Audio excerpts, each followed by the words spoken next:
अस्सलामुअलैकुम। आप देख रहे हैं स्पोर्ट्स कॉर्नर पाक और मैं वासिफ हूँ।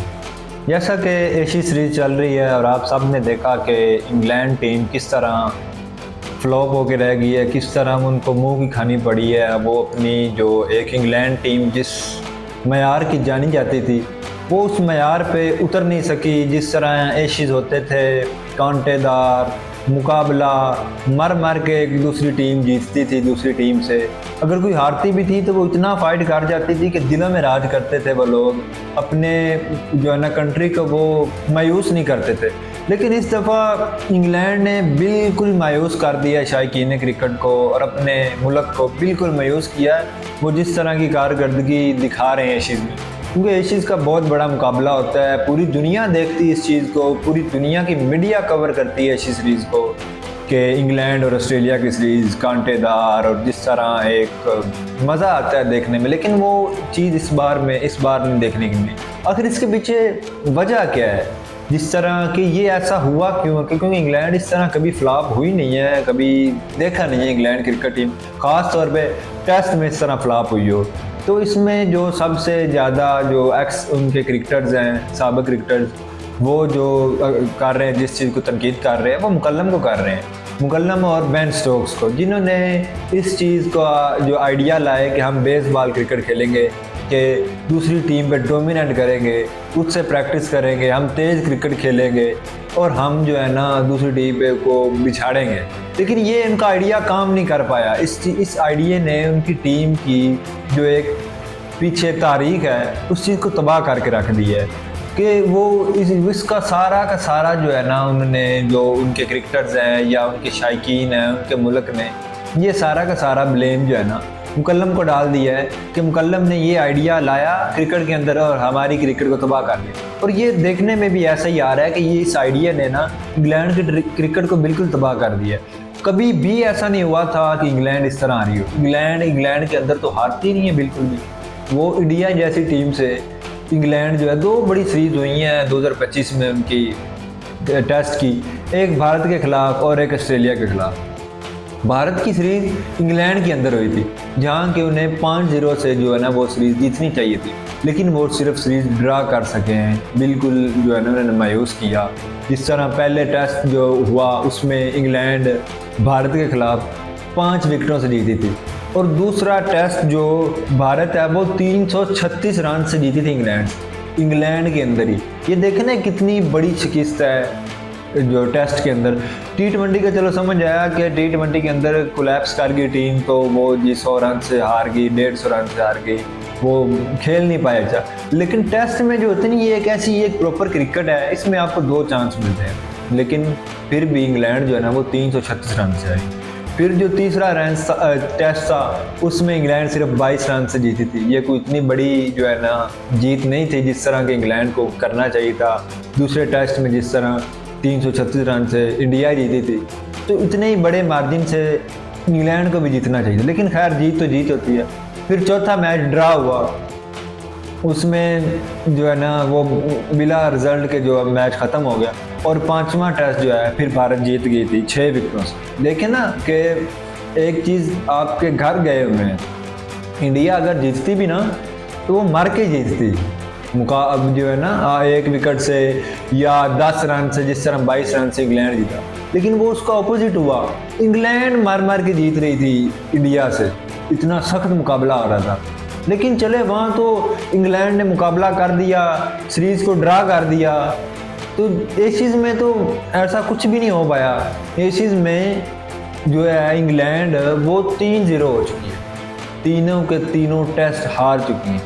हालांकि भारत और इंग्लैंड की जो सीरीज़ थी वो इतनी बड़ी सीरीज़ नहीं मानी जाती। जिस तरह इस मुकाबले में, एशिज़ के मुकाबले में वो इतनी बड़ी सीरीज़ नहीं है, उसको इतने मीडिया कवरेज नहीं मिलता, शायकीन इस तरह से नहीं देखते जिस तरह से ऑस्ट्रेलिया को देखते हैं, एशिया सीरीज़ को देखते हैं। एशिया की अगर हम बात करें तो जो पहला हुआ मैच इसका ऑस्ट्रेलिया और इंग्लैंड का, तो ऑस्ट्रेलिया बिल्कुल डोमिनेट रही, 8 विकेटों से ऑस्ट्रेलिया जीत गई। दूसरा भी सेम रिजल्ट हुआ, सेम का सेम 8 विकेटों से फिर ऑस्ट्रेलिया जीत गई, बिल्कुल डोमिनेट रही। उन्होंने इंग्लैंड को क्या कहते हैं कि हिलने तक नहीं दिया था। इतना बुरा तो खैर आपने कभी नहीं देखा होगा, आपको तो सोचने पर मजबूर है कि आखिर हो क्या गया इंग्लैंड को यार, कि 8-8 विकेटों से 2 टेस्ट मैच हार गए, जिसमें यार आपके पास जोए रूट जैसे प्लेयर्स हैं, इतने बड़े बड़े नाम है, आपके पास बॉलर्स अच्छे हैं, लेकिन कुछ नहीं कर पाए वो। तीसरा टेस्ट भी फिर वही होने को आया जिसमें थोड़ी सी उम्मीद नज़र आई कि इंग्लैंड जीतेगी, लेकिन इंग्लैंड वो भी 82 रन से आ रही। ये देखें ना कि तीनों टेस्ट ही ऑस्ट्रेलिया डोमिनेट रही। हालांकि पहले 2 टेस्ट में अगर हम देखें तो उनका एक बड़ा नाम ऑस्ट्रेलिया का पैट कमिंस वो नहीं खेला, हैजलेवुड नहीं खेला, लेकिन फिर भी उनकी बॉलिंग सिर्फ एक स्टार्क पर डिपेंडेंट थी, तो स्टार्क ही उन पर डोमिनेट रहा। इसमें इंग्लैंड को सिर्फ एक शोबे में नहीं मार पड़ी, उसमें इंग्लैंड की देखें, बॉलिंग देखें, वो बिल्कुल मार पड़ी उनको। फील्डिंग नहीं अच्छी कर पाए, बैटिंग नहीं अच्छी कर पाए। ये माइंड सेट था ना उनका, माइंड सेट उनका एक जो होता है ना, ये ऑन द डे या ये जैसे पीछे आपकी मेहनत जो होती है, प्रैक्टिस डिपेंड करती है आपकी टेस्ट मैचेस में। इंग्लैंड ने, ऑस्ट्रेलिया ने इंडिया के साथ सीरीज छोड़ दी थी, लेकिन उन्होंने मेहनत की, उन्होंने प्रैक्टिस की, स्टार्क ने डोमेस्टिक खेले। यही चीज़ होती है जो आपको टेस्ट कभी नहीं ऑन द डे आप परफॉर्म करें। टेस्ट के पीछे ये प्रॉपर क्रिकेट है, असल क्रिकेट है ही ये। इसके पीछे आपकी मेहनत होती है, ये बताती है कि आपकी क्रिकेट कहाँ पे खड़ी है। इंग्लैंड तो इस दफ़ा मेरे ख्याल से वर्ल्ड टेस्ट चैम्पियनशिप से बिल्कुल बाहर हो गई, इंडिया की तरह। इंडिया भी बाहर और इंग्लैंड जिस तरह ये अब मैचेस हारी है, असल में उनका वर्ल्ड टेस्ट चैम्पियनशिप जो होती है वो होती ही इनकी एशिया सीरीज़ है। क्योंकि जिस तरह उनके मुल्क के लोग देखते हैं, उनकी T20 के देखें तो लोग इस तरह नहीं देखने आते, स्टेडियम खाली पड़े होते हैं, वनडे में स्टेडियम खाली पड़े होते हैं, लेकिन टेस्ट के अंदर पाँचों दिन ही ग्राउंड फुल होते हैं, स्टेडियम के अंदर पाँव रखने की जगह नहीं होती। लेकिन इस तरह अगर कोई टीम मायूस करे अपने खुद की मुल्क को, तो ये बहुत दिल पे नागवार गुजरती है। जिस तरह पाकिस्तान और इंडिया के आप जज्बात समझ सकते हैं ना, आवाम के एज अ शायकीन, मैं अपने जज्बात समझ सकता हूँ। जब इंडिया और पाकिस्तान का मैच होता है तो मैं जब मैच शुरू होता है तो मेरा जिस्म इस तरह कांप रहा होता है कि मैं क्रिकेट को इस तरह आंखें बंद कर करके देख रहा होता हूँ कि या अल्लाह खैर, मेरे ये होते हैं जज्बात। तो यही सेम जज्बात जो है ना उनके होते हैं एशिया सीरीज़ में, लेकिन वो उनको बिल्कुल भी इंग्लैंड ने ना मायूस किया है, और उसकी सारी की सारी जिम्मेदारी ब्रेंडन मुकल्लम और बेन स्टोक्स पे जाती है कि उन्होंने ये जो एक नया आइडिया क्रिकेट के अंदर लेके आए, इनकी इतनी अच्छी क्रिकेट चल रही थी, उसको इन्होंने बिल्कुल तबाह करके रख दिया है। वो कुछ कारआमद साबित नहीं है उनके पास, ये बेसबॉल क्रिकेट का जो आइडिया लेके आए थे वो कुछ अच्छा नहीं हुआ। उन्होंने फील्डिंग के अंदर भी कैचेस छोड़े, वो एक थकी टीम, हारी टीम हुई। जिस तरह बेन स्टोक्स ने तीसरा मैच हार के जो बाद में प्रेस कॉन्फ्रेंस की बताया कि हमारा ख्वाब टूट गया। उनका ख्वाब था ना कि देखें ना, ये जिस तरह वर्ल्ड कप जीतना ख्वाब होता है ना जो टीम्स का, इसी तरह ये ख्वाब होता है उनका ऑस्ट्रेलिया और इंग्लैंड का एशिया सीरीज जीतना।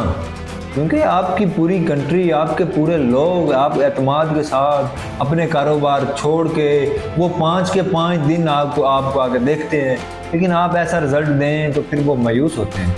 तो आप जाहिर सी बात है बेन स्टोक्स भी, उनके दिल पे पता नहीं क्या गुजर रही होगी, लेकिन ये आइडिया भी खुद का उनका अपना था जिसका उनको मुँह को खानी पड़ी। यही चीज़ होती है ना कि आप जब इस तरह के नए आइडियाज़, क्रिकेट में नए आइडियाज़ लाने चाहिए, एक नए जज्बे के साथ आना चाहिए, लेकिन वो जज्बा दिखा नहीं है इंग्लैंड के अंदर इस दफ़ा के। वो जिस तरह अग्रेसिव, उनकी टॉप ऑर्डर बिल्कुल फ्लॉप रहा है इसके अंदर, सीरीज़ के अंदर उनकी बॉलिंग उस तरह परफॉर्म नहीं कर पाई, उनके स्पिनर्स ऑस्ट्रेलिया के जो प्लेयर्स हैं उनको परेशान नहीं कर पाए। उन्होंने टेस्ट क्रिकेट के अंदर फील्डिंग बड़ी इंपॉर्टेंट होती है, जब एक कैच आता है कैच ड्रॉप कर दें तो वो क्योंकि प्लेयर के पास टाइम होता है, वो इजीली सेट होकर जो है ना क्रिकेट खेलता है। तो इन्होंने जब कैचेस आपको आप चांसेस देंगे बैट्समैन को, तो फिर आपको यही देखना पड़ेगा ना। फिर ट्रेविस हेड जैसे बैट्समैन को आप चांसेस देते हैं तो फिर आप वो तो फिर 100 मारेगा ही मारेगा। वो तो एक तो क्रिकेट में बड़ी तेज़ खेलता है, वो तो इंडिया का बाप जाना जाता है, वो तो खासकर नीली जर्सी को जिस तरह पेलता है ना कि देखने लायक होता है। तो यही उसने अब इंग्लैंड को पेला है उसी तरह। तो ये चीज़ है ना कि आपको अब देखना होगा, अपने अवाम को मायूस नहीं करना होगा। जिस तरह आपका एक मयार था उससे इंग्लैंड बिल्कुल नीचे आ चुकी है। तो खैर अब देखते हैं कि अगले 2 मैचेस में क्या होता है। देखने में तो यही आ रहा है कि इंग्लैंड वो भी मैचेस हारेगी, लेकिन खैर पता नहीं अब क्या होगा, जीतेगी कि हारेगी। और इसी के साथ मुझे दीजिए इजाज़त। अल्लाह हाफिज़ और देखते रहिए स्पोर्ट्स कर्नर पाक।